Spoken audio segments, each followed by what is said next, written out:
Hello dear student, आप लोग कैसे हैं। मैं उम्मीद करता हूँ आप स्वस्थ और मस्त होंगे। आज हम अपराध के प्रकार पर चर्चा करेंगे, जो कि समाजशास्त्र की एक महत्वपूर्ण अवधारणा है। इससे पहले हम लोगों ने अपराध की कानूनी अवधारणा और अपराध की समाजशास्त्रीय अवधारणा पर चर्चा की थी।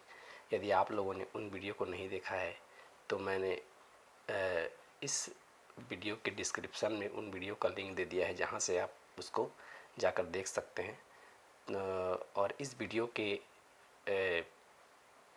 पीडीएफ मटेरियल डाउनलोड करने का लिंक भी मैं इस वीडियो के डिस्क्रिप्शन में दे दूंगा, जहां से आप उसको डाउनलोड कर पाएंगे। इसमें यह वीडियो जो है बीए द्वितीय वर्ष के द्वितीय प्रश्न पत्र के अपराध पेपर से संबंधित है, और साथ ही यह अन्य समाजशास्त्र विषय से संबंधित जो तैयारी कर रहे हैं उन विद्यार्थियों के लिए भी लाभदायक होगा। तो चलिए शुरू करते हैं हमारा आज का ये वीडियो।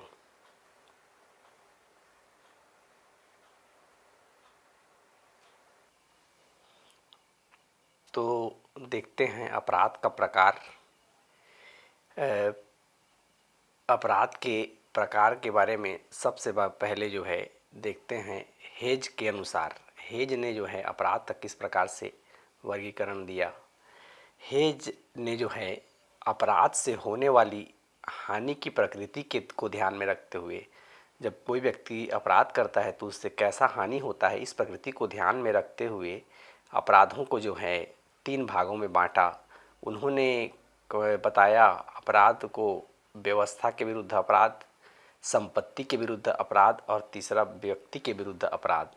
तो पहला उन्होंने बताया व्यक्ति के विरुद्ध अपराध, क्राइम अगेंस्ट इंडिविजुअल। व्यक्ति के विरुद्ध अपराध जो है इसका उद्देश्य व्यक्ति पर शारीरिक रूप से आघात करना होता है। व्यक्ति की प्रतिष्ठा को चोट पहुंचाना अथवा उसे अपमानित करना, यह इस तरह के जो अपराध होते हैं उन अपराधों को व्यक्ति के विरुद्ध अपराध कहा जाता है। उदाहरण के लिए जैसे हत्या करना, किसी पर घातक आक्रमण करना या बलात्कार करना, इस तरह के अपराधों के प्रमुख उदाहरण हैं। तो ये हो गया व्यक्ति के विरुद्ध अपराध। दूसरा उन्होंने बताया संपत्ति के विरुद्ध अपराध, क्राइम अगेंस्ट प्रॉपर्टी। इसका उद्देश्य कानून के उल्लंघन के द्वारा अधिकाधिक संपत्ति प्राप्त करना होता है। संपत्ति के विरुद्ध अपराध में जो है अपराधी संपत्ति प्राप्त करने के लिए इस तरह के अपराध को करता है। उदाहरण के लिए चोरी करना, डकैती करना, गबन करना या जालसाजी करना या लूट जैसे अपराध जो हैं संपत्ति के विरुद्ध अपराध के अंतर्गत आती हैं। अगला है व्यवस्था के विरुद्ध अपराध।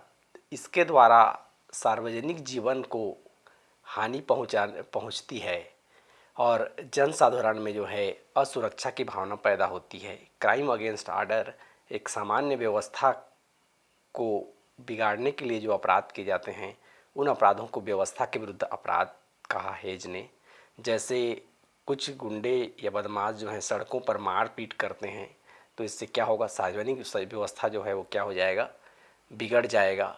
या फिर सार्वजनिक स्थानों पर शराब पीकर अव्यवस्था फैलाना अथवा लोगों के बीच अभद्र प्रदर्शन करना, इस तरह के अपराध हैं जिससे जो है सार्वजनिक जीवन को हानि पहुंचती है और जनसाधारण के मन में जो है असुरक्षा की भावना आ जाती है। अगला वर्गीकरण है क्लिनार्ड और क्विने का वर्गीकरण। क्लिनार्ड और क्विने ने जो है आपराधिक व्यवहार के पद्धतियों के आधार पर, क्लिनार्ड और क्विने ने जो है सभी अपराधों को जो है 6 भागों में बांटा। आपराधिक व्यवहार की पद्धति के आधार पर जो है 6 भागों में उन्होंने बांटा। पहला उन्होंने बताया संपत्ति संबंधी अपराध। जैसा कि नाम से स्पष्ट है, इन अपराधों का उद्देश्य जो है संपत्ति एकत्रित करना होता है, लेकिन आपराधिक प्रवृत्ति के लोगों के द्वारा ऐसे अपराध केवल कभी कभी किए जाते हैं। इन अपराधों को एक व्यवसाय के रूप में देखा जाता है।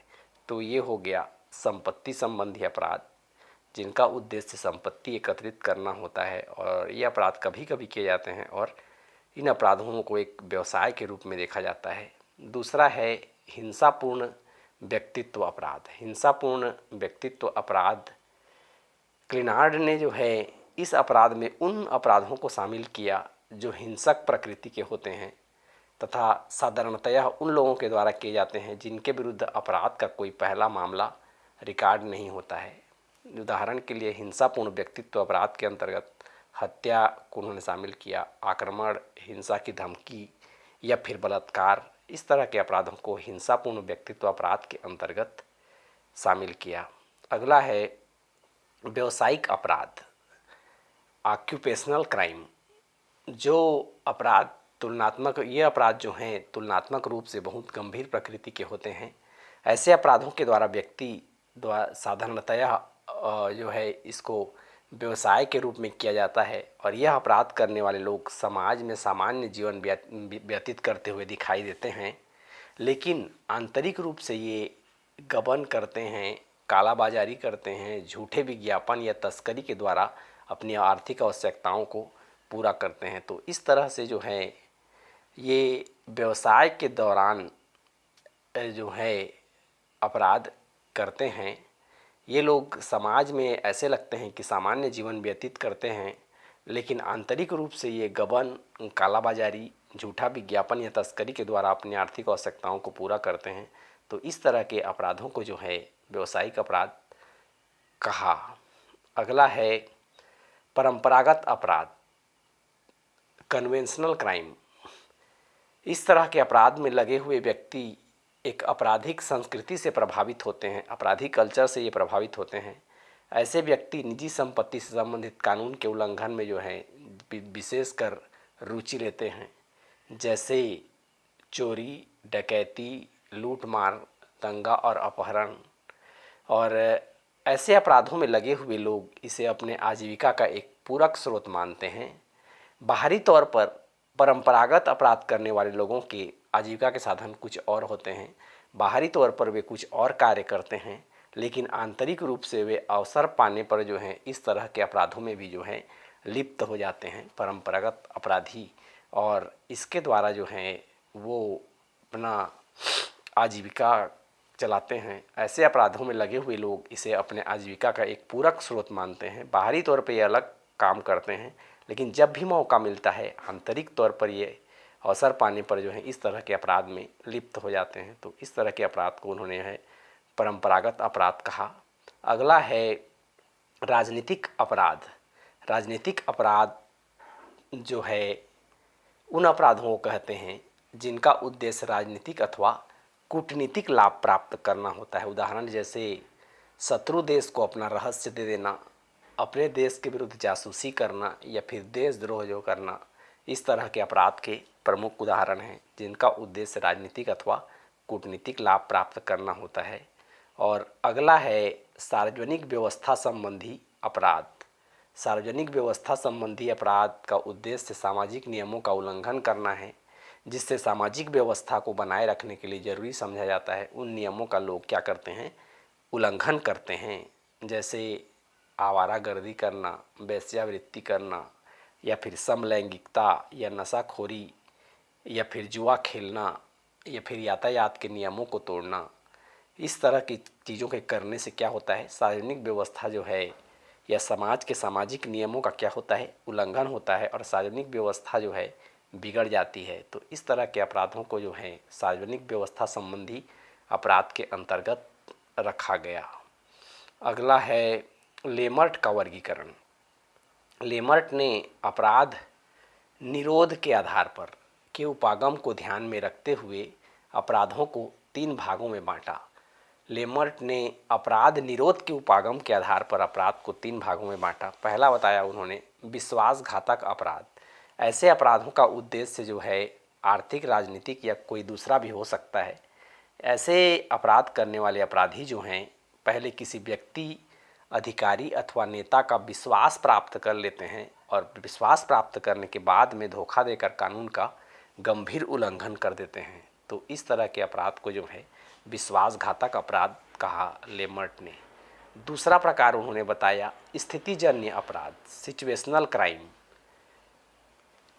इसमें व्यक्ति कानून का उल्लंघन नहीं करना चाहता, लेकिन इसके बाद भी यदि व्यक्ति को भरपूर परिश्रम करने के बाद यदि कोई व्यक्ति यदि जी-तोड़ मेहनत करता है, इसके बाद भी यदि अपने बच्चों का पेट न भर पाए, तो अक्सर वह क्या कर लेता है, आत्महत्या कर लेता है, या फिर बच्चों की हत्या कर देता है, या चोरी करता है, या राहजनी करने के लिए मजबूर हो जाता है। तो ऐसे अपराध जो होते हैं, घनी बस्तियों में बुरी संगति में पड़कर भी बहुत से व्यक्ति इस तरह के अपराध को जो है करने लगते हैं। यह सभी क्या हैं, परिस्थितिजन्य अपराध कहे जाते हैं। मतलब व्यक्ति अपराध नहीं करना चाहता है, लेकिन उसके सामने ऐसा सिचुएशन पैदा हो गया कि व्यक्ति जो है अपराध करने के लिए मजबूर हो जाता है। जैसे अपने बच्चों का पेट न भर पाने पर चोरी करना, मेहनत करने के बाद भी, या फिर आत्महत्या कर लेना, या फिर बच्चों की हत्या कर देना, या फिर राहजनी करने के लिए मजबूर हो जाना। इस सिचुएशन ने व्यक्ति को जो है अपराध करने के लिए मजबूर कर दिया, तो इसे कहा जाता है स्थितिजन्य अपराध। अगला है नियोजित अपराध, सिस्टमेटिक क्राइम। ये अपराध जो हैं बहुत व्यवस्थित रूप से किए जाते हैं। इस तरह के अपराधों की प्रकृति जो होती है बहुत गंभीर होती है। उदाहरण के लिए डकैती, देशद्रोह, लूट या हत्या, ये सारे अपराध जो हैं प्लान के तहत किए जाते हैं। तो इस तरह के अपराधों को नियोजित अपराध के अंतर्गत रखा गया। अगला है बोंजर के द्वारा वर्गीकरण।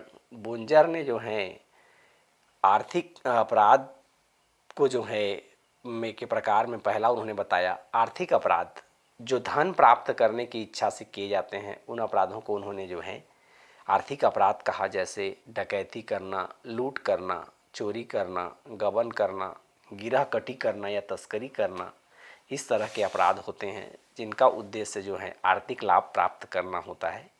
तो ये हो गया आर्थिक अपराध। दूसरा उन्होंने बताया यौन अपराध।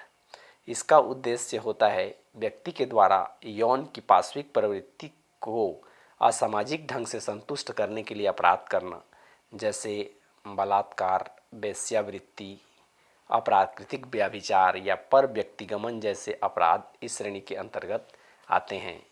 यौन अपराध में जो है यौन की पाशविक प्रवृत्ति को असामाजिक ढंग से संतुष्ट करने का प्रयास किया जाता है। अगला है राजनीतिक अपराध। इसका उद्देश्य जो है राष्ट्रीय हितों को हानि पहुंचाना होता है। देशद्रोह जो है सबसे गंभीर अपराध के अंतर्गत आता है। उदाहरण के लिए राष्ट्रीय हितों के हानि पहुंचाने वाले अपराध में जैसे सत्ता का दुरुपयोग करना, सरकार के गुप्त सरकारी दस्तावेजों की तस्करी करना, राजनीतिक हिंसा को प्रोत्साहन देना, इस तरह के अपराध जो हैं इस श्रेणी के अपराध के अंतर्गत आते हैं। राजनीतिक अपराध का उद्देश्य राष्ट्रीय हितों को हानि पहुंचाना और देशद्रोह सबसे गंभीर अपराध है इसके अंतर्गत। इसके अलावा अपने पॉलिटिकल सत्ता का दुरुपयोग करना, सरकार के गुप्त दस्तावेजों की तस्करी करना या फिर राजनीतिक हिंसा को प्रोत्साहन देना जो है इस तरह के अपराध के अंतर्गत आते हैं। और अगला बताया उन्होंने अन्य अपराध। अन्य अपराध ये वे हैं जो प्रतिशोध यानी बदले की भावना पर आधारित होते हैं। जैसे हत्या या फिर घातक आक्रमण करना, आगजनी करना या सांप्रदायिक हिंसा आदि ऐसे अपराधों के उदाहरण हैं जो कि किसी व्यक्ति के द्वारा प्रतिशोध या बदले की भावना पर आधारित होकर किए जाते हैं। इस अपराध में जो है हत्या, घातक आक्रमण, आगजनी या सांप्रदायिक हिंसा जो हैं इस तरह के अपराधों के उदाहरण हैं। मैं उम्मीद करता हूँ कि आप लोगों को अपराध के प्रकार समझ में आ गया होगा। अपराध के प्रकार यहाँ पर हम लोगों ने देखा हेज के अनुसार, दूसरा हम लोग ने देखा क्लिनार्ड और क्वीने के अनुसार, और तीसरा हम लोग ने देखा लेमर्ट के अनुसार, और चौथा हमने देखा बोंजर के हिसाब से। मैं उम्मीद करता हूँ कि आपको जो है अपराध के प्रकार समझ में आ गया होगा। यदि आपको ये वीडियो पसंद आया होगा तो इसको लाइक कीजिए, अपने दोस्तों तक शेयर कीजिए, और यदि आपको लगता है कि मेरे द्वारा बताई गई जानकारी आपके काम आ सकती है तो इस चैनल को सब्सक्राइब कीजिए। फिर मिलते हैं एक नए वीडियो के साथ। तब तक के लिए bye bye. Thank you for watching this video.